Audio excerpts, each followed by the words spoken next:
Hello hello, नमस्कार नमस्कार नमस्कार। कैसे हैं आप सब लोग? उम्मीद करता हूं कि आप सब लोग स्वस्थ होंगे, मस्त होंगे और धुआंधार पढ़ाई कर रहे होंगे। तो हम पढ़ रहे थे साइंस, और साइंस में क्या पढ़ रहे हैं? हम पढ़ रहे हैं कोशिका। क्या पढ़ रहे हैं भाई? कोशिका। चलो तो हम बात करते हैं कोशिका की। हम लोगों ने काफ़ी सारी बातें करी हुई हैं, कोशिका की काफ़ी सारी बातें करी हुई है। कोशिका के बारे में आज कुछ नई बातें करने वाले हैं। तो बताओ, कोशिका की खोज करने वाला वैज्ञानिक कौन था? तो आप कहोगे सर रॉबर्ट हुक। कौन था? Robert Hooke. तो रॉबर्ट हुक ने कोशिका का पता कर दिया था। उसके बाद हमने ये भी कहा था कि ये रॉबर्ट हुक जो कोशिका का पता कर रहा है वो कोशिका थी मृत, यानी कि मरी हुई कोशिका थी। तो बाद में हमने ये कहा कि एक जीवित कोशिका की खोज करने वाला वैज्ञानिक आया जिसका नाम था एंटोनी वॉन ल्यूवेनहॉक। इसने जीवित कोशिका का पता लगा दिया। फिर हम कुछ और बात कर रहे थे कि जैसे कोशिका के अंदर एक चीज होती है केंद्रक, एक चीज होती है क्या? केंद्रक। और इस केंद्रक का पता कर रहा है एक वैज्ञानिक जिसका नाम है, बोलो क्या? उसका नाम है रॉबर्ट सी है, लेकिन वो रॉबर्ट हुक नहीं है।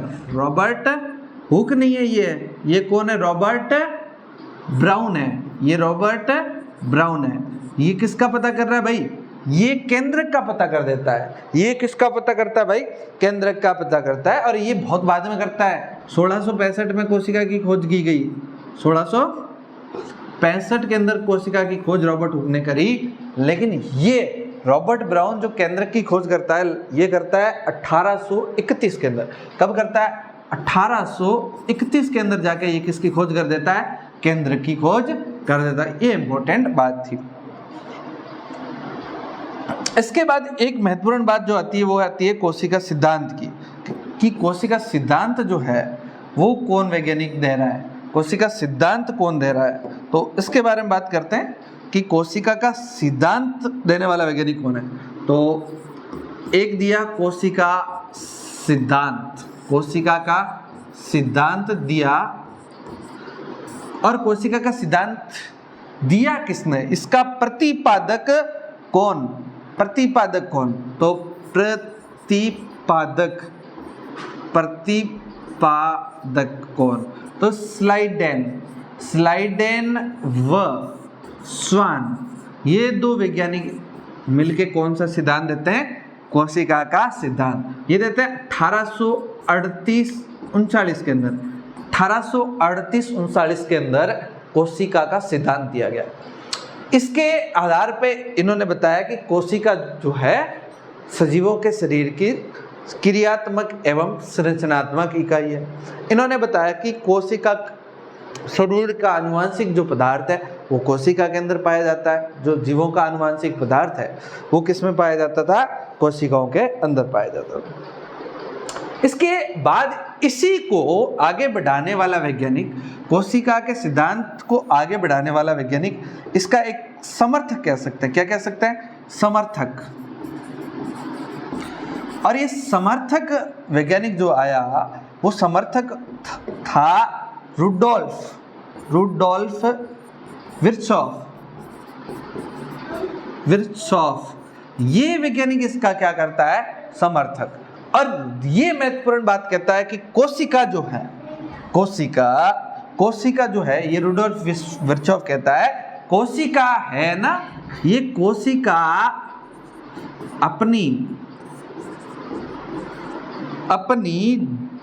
अपनी पूर्ववर्ती कोशिका से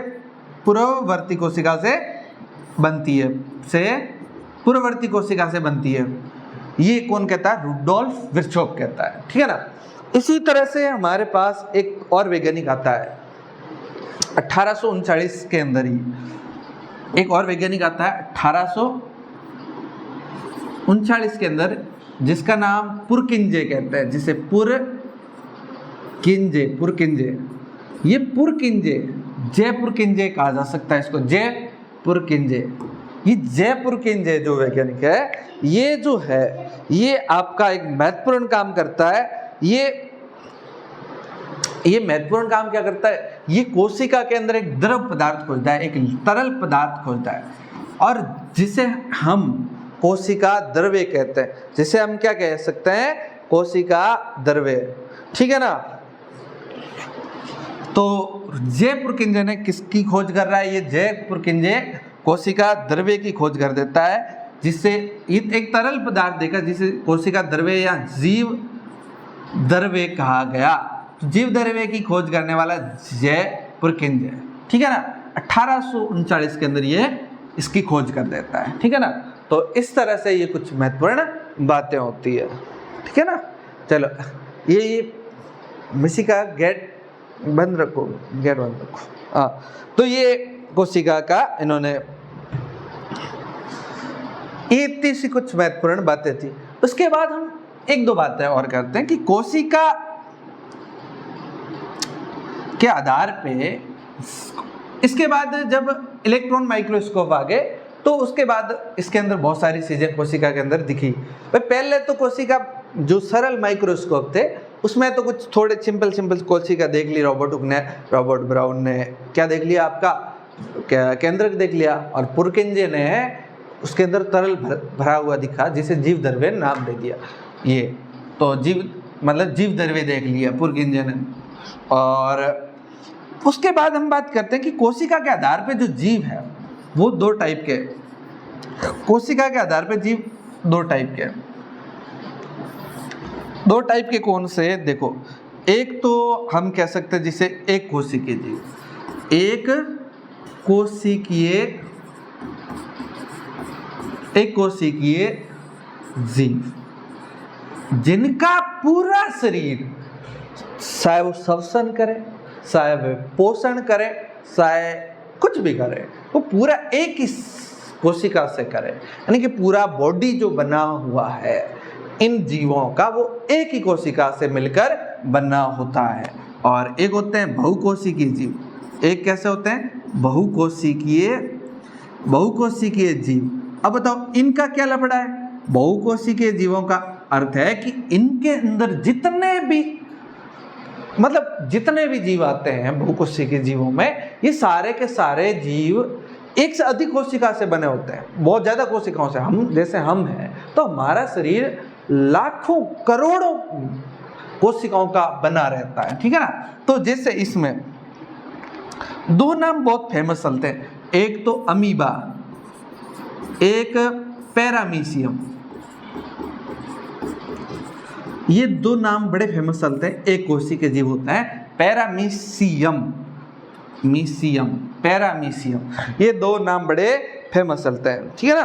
तो जैसे ये होता, ठीक है ना। चलो अब हम और कुछ इसकी कुछ आगे की बातें करते हैं कि और क्या क्या हो सकता है। तो देखो, जैसे कुछ बातें और बता देता हूं मैं कि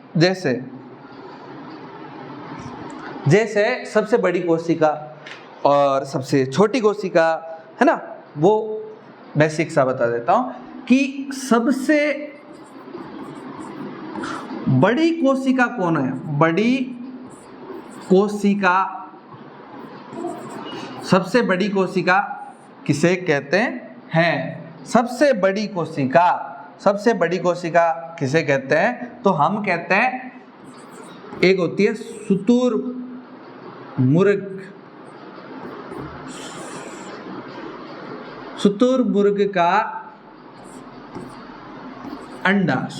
का अंडा।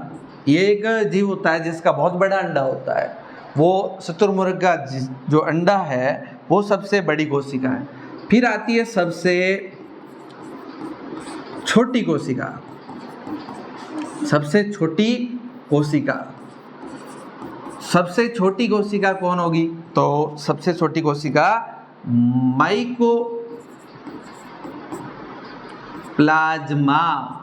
सबसे छोटी कोशिका कौन सी? Plasma, mycoplasma. तो दो नाम ध्यान रखेंगे कि सबसे बड़ी कोशिका शुतुरमुर्ग का अंडा और सबसे छोटी कोशिका माइकोप्लाज्मा।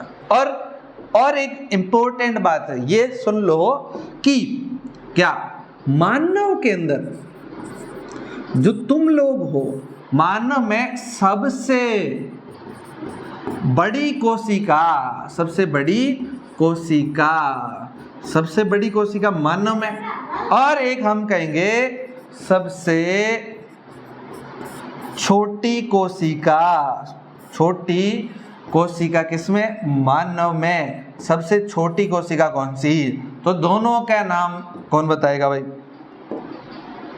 कमेंट करके बताओ फटाफट, दोनों का नाम आता है कि नहीं आता तुम्हें?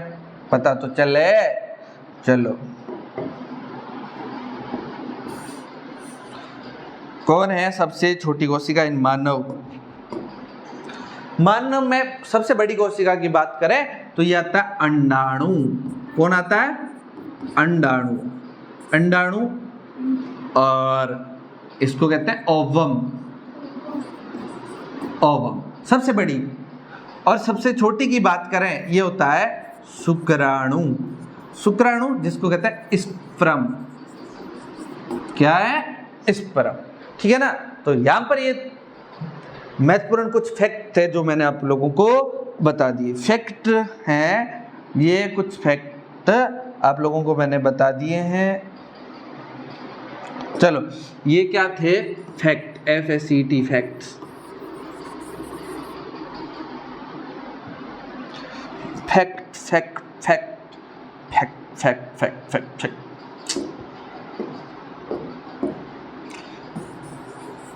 ये फैक्ट है, ये आप लोगों को पता होना चाहिए। चलो नेक्स्ट बात करते हैं। चलो नेक्स्ट क्या बात करते हैं? कोशिका किससे बनी होती है? कोशिका का संगठन, कि कोशिका का संगठन क्या है? कोशिका के अंदर होता क्या क्या है? कोशिका का संगठन, संगठन, संगठन होता है कि नहीं होता है भाई? कोशिका में कौन होता है? जैसे अगर हम जैसे किसी संगठन है, कोई संस्था है, उसकी बात करें तो संस्था में हमें पता चलता है कि एक अध्यक्ष होता है, 2 उपाध्यक्ष है, एक सचिव है, कोषाध्यक्ष, ये सारे लोग जो होते हैं ये उसका संगठन है, उसके अंदर ये होता है। तो इसमें देखो मुख्य रूप से जैसे मैं आपको बताऊं तो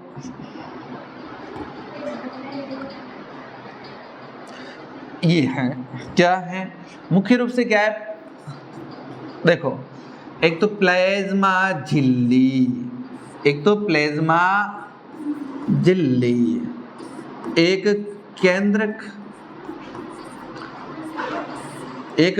केंद्रक और जीवद्रव्य। ये सारे के सारे कोशिका के संगठन होते हैं। ये सारे के सारे क्या है? कोशिका के संगठन है। ये जीवद्रव्य। अच्छा, जीवद्रव्य को कोशिका द्रव्य भी कहते हैं, ये मैंने आप लोगों को पहले ही बता रखा है। चलो, महत्वपूर्ण तीनों ही है। देखो वैसे तो बहुत सारे होते हैं, कोशिका द्रव्य, केंद्रक द्रव्य, पर मुख्य रूप से एक तो प्लाज्मा झिल्ली, एक केंद्रक और एक जीव द्रव्य। अब हम सबसे पहले बात करते हैं किसकी भाई? जीव द्रव्य की। किसकी बात करते हैं? इसकी जीव द्रव्य की। किसकी बात कर लेते हैं? जीव द्रव्य की। जीव द्रव्य की बात करते हैं। चलो जीव द्रव्य की, जीव द्रव्य सॉरी प्लाज्मा झिल्ली की बात कर रहे हैं, फिर जीव द्रव्य तो है ही नहीं, फिर प्लाज्मा झिल्ली। चलो देखो, कोशिका है, ये मान लो कोशिका है, इस कोशिका के अंदर ये बाहर जो झिल्ली है, ये बाहर जो झिल्ली दिख रही है, ये ही प्लाज्मा झिल्ली है। अच्छा, इसके बाहर इसको कोशिका झिल्ली भी कहा जाता है। कभी कभी इसको आप क्या कह सकते हो? कोशिका झिल्ली कह सकते हो, कोशिका झिल्ली कह सकते हो। इसके क्या कह सकते हो? कोशिका झिल्ली कह सकते हो। चलो इसके बारे में बात करते हैं। ये कोशिका झिल्ली जो होती है, ये वर्णात्मक पारगम्य होती है। ये क्या होती है? वर्णात्मक पारगम्य। अब इसका मतलब क्या है? वर्णात्मक पारगम्य का अर्थ ये है कि ये कुछ को अंदर जाने देती है, सेलेक्टेड को अंदर जाने देती है और सिलेक्टेड को ही बाहर आने देती है। मतलब आप लोगों ने कोई बड़े मंत्री के घर जाते हैं या कलेक्टर के पास जाते हैं तो आप लोगों ने देखा होगा कि वहां पर गार्ड बैठा रहता है, वो कुछ लोगों को अंदर आने देता है, वो बाहर तो सबको ही आने देगा। लेकिन कहने का मतलब सिलेक्टेड लोगों को अंदर आना और सिलेक्टेड लोगों को बाहर भेजना, वो काम होता है। इसी तरह से ये वर्णात्मक पारगम्य है। वर्णात्मक पारगम्य का अर्थ ही ये है कि ये सिलेक्टेड कुछ चयनात्मक पारगम्य कहा जा सकता है ना। तो ये कुछ को अंदर आने देती है, कुछ को बाहर जाने देती है, बाकी कुछ काम नहीं करती है। ये सीधी वायु वातावरण से, पर्यावरण से टच में होती है, ठीक है ना। तो जैसे प्रकाश संश्लेषण के अंदर भी कुछ को अंदर आना होता है, कुछ को बाहर जाना होता है। या हम बात जैसे एक सिंपल सी बात करें कि जैसे श्वसन है, कौन सा है? श्वसन में कोशिका के अंदर क्या जाएगी? ऑक्सीजन, और तो इस ऑक्सीजन को ये अंदर जाने देगी कि भाई ऑक्सीजन है। इसी तरह से CO2 जो है उसको बाहर आने देगी, श्वसन CO2 बाहर आएगी। अच्छा, जो CO2 बाहर आ रही है ये आती है तो किस सिद्धांत पे आती है? दैट इज इंपॉर्टेंट कि ये किस सिद्धांत पे आती है। तो यहां पर एक काम करता है विसरण। क्या काम करता है? विसरण। विसरण का अर्थ यह है कि जिस पदार्थ की ज्यादा सांद्रता है वहां से कम सांद्रता की ओर अपने आप को गति करता है। जैसे ऑक्सीजन बाहर ज्यादा है और अंदर कोशिका के अंदर ऑक्सीजन की क्या हो गई? कमी। तो ये क्या करेगी? ऑक्सीजन को सीधा अंदर जाने देगी। जैसे ही ऑक्सीजन अंदर जाएगी, ऑक्सीजन से श्वसन होगा और श्वसन होते ही क्या बन जाएगी? CO2 बन जाएगी। अब CO2 जो है वो यहाँ पर ज्यादा होगी, यहाँ ज्यादा होगी। वायुमंडल में यहाँ की अपेक्षा वायुमंडल में CO2 की सांद्रता क्या होती है? कम है। तो क्या होगा? कोशिका के अंदर की CO2 वातावरण में चली जाएगी। इसी सिद्धांत को हम क्या कहते हैं? विसरण का सिद्धांत कहते हैं। समझ में आया ना? चलो, अब एक बातें मैं आपको समझाना चाहता हूं। वो ये है कि जैसे अगर 3 स्थिति पे बात करेंगे, ज्यादा हम कोई बात नहीं करेंगे, मात्र कितनी स्थिति पे बात करेंगे? 3 स्थिति पे बात करेंगे। जैसे पानी का भी, तो पानी को अंदर जाना है या बाहर जाना है वो भी तो होता है इसमें। तो वो कैसे होता है? देखो,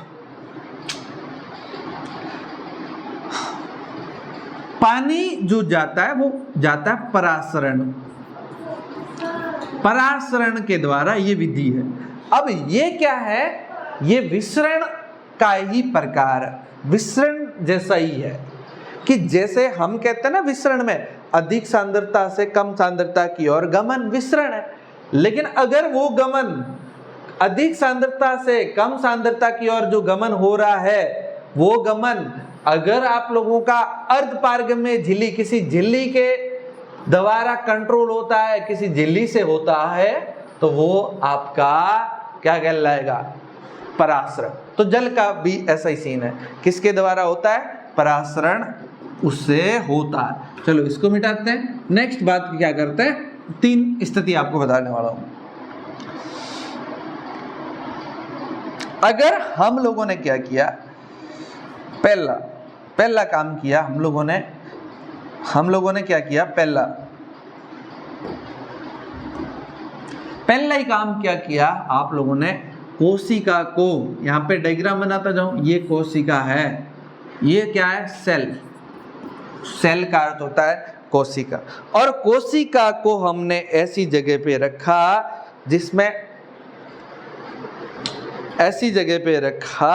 जिसमें आपका क्या हो? जैसे एक विलियन में रखा, एक कोई विलियन है और उस विलियन में रखा, ये डब्बा था, इसमें विलियन भरा हुआ है,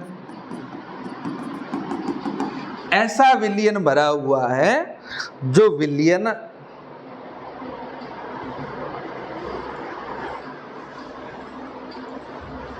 जाना है? हाँ सही है, जाओ रहा। और फिर गेट बंद करो।